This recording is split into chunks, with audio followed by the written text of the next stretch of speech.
The competitive race for New Jersey's 7th Congressional District is closer than expected. Pix 11 is your election headquarters, and we are tracking all the races that matter to you. Yeah, last week we spoke to Democratic candidate Sue Altman, and this morning we are talking to the Republican incumbent Congressman Tom Kean Jr. So, Congressman Kean, thank you so much for being here and joining us. Appreciate your time this morning.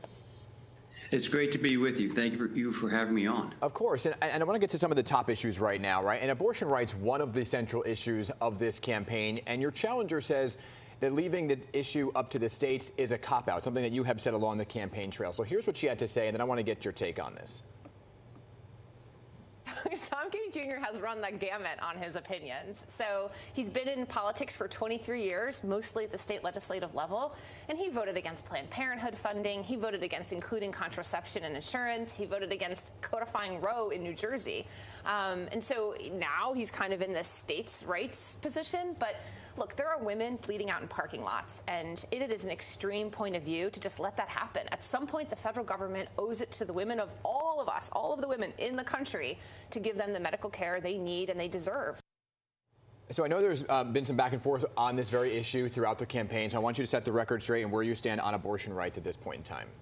There are extremists on both sides of this issue in Washington, D.C. There are those who want to ban it outright across the country, and there are those on the other extreme that want to allow abortion on demand through the 9th month for any reason, don't want parents to know when their kids are having an abortion, and think somebody other than a doctor should perform an abortion. I am pro-choice. I would oppose a national abortion ban. My opponent, on the other hand, supports abortion through the 9th month. She doesn't think the parents should know if their kids are having an abortion. And she also thinks people other than doctors should be performing those abortions. That's an extreme position that's out of step with the people of this country and the people of this district.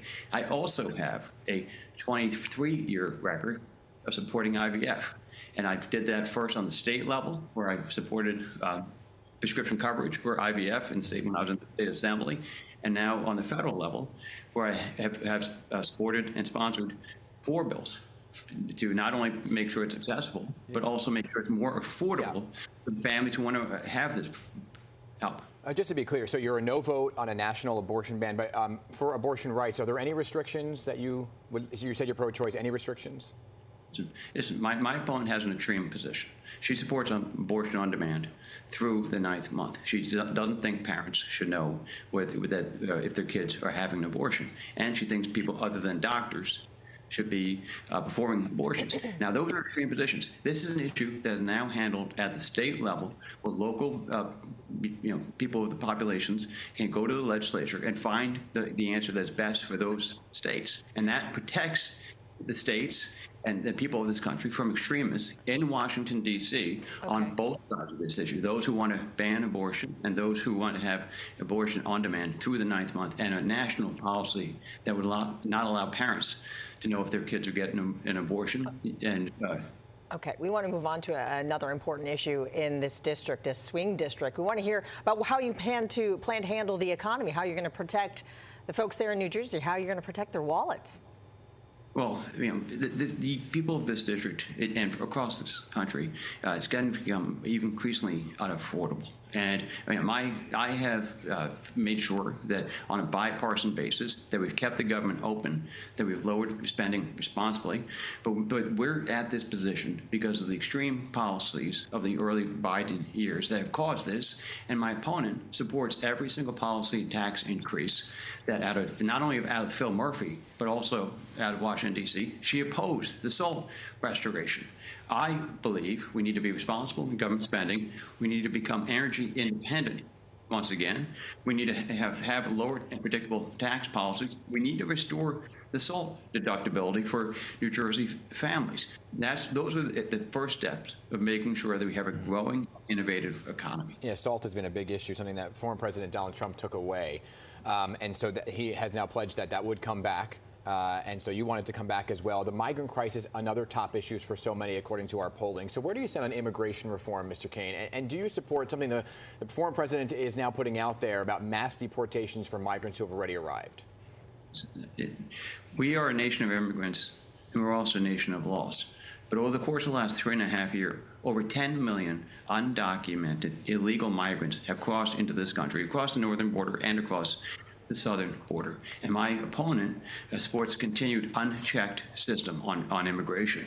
I have supported the most comprehensive immigration reform measure that ever passed the House of Representatives and passed earlier this year on a bipartisan basis that would continue the remain in Mexico, build the wall, and make sure we know who's coming into this country and stopping those who would do us harm. Yeah, I just got to ask, just got to follow up here because there are thousands and thousands of people in this country who are here illegally, who are in jail, who have committed crimes. We should start with deporting those individuals as we're starting a national conversation on this issue. So is that a yes on supporting the mass deportation? There are thousands and thousands of people who have committed murder, who have raped people, who are in jail, and who are here illegally that should be removed from this country. Okay. Okay, you know, you've been accused of not being able to connect with your constituents. So we want to leave this on a lighter note. Before we let you go, we want to do a quick speed round for our viewers so they can get to know you better. Quick question. I know Dan wants to ask this one since he's a New Jersey guy. There is only one answer here. Okay, so is it Taylor ham or is it pork roll? It's Taylor ham. Thank you. Your favorite It's Taylor ham. And we've had 7 town halls. We go to our constituents. We meet hundreds of constituents a week. We've brought over $25 million back to our constituents. We've solved nearly 3,000 cases, and we go to where they want to meet with us. Okay, Congressman Kean, thank you so much for taking the time to be with us this morning. Appreciate it. And early voting is currently... Wait, I just got one more. Bruce Springsteen or Bon Jovi? Bruce. Okay, there you go. There we go. Thanks again. If I may, hey, Dan, and I agree with you.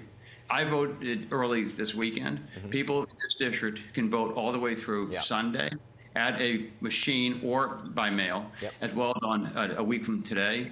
It's extraordinarily important you have your voice heard in this election process. Get out, and go find your local election location. All right, Congressman. All right, thank you. Thank you so much. Appreciate your Thank time. you, guys.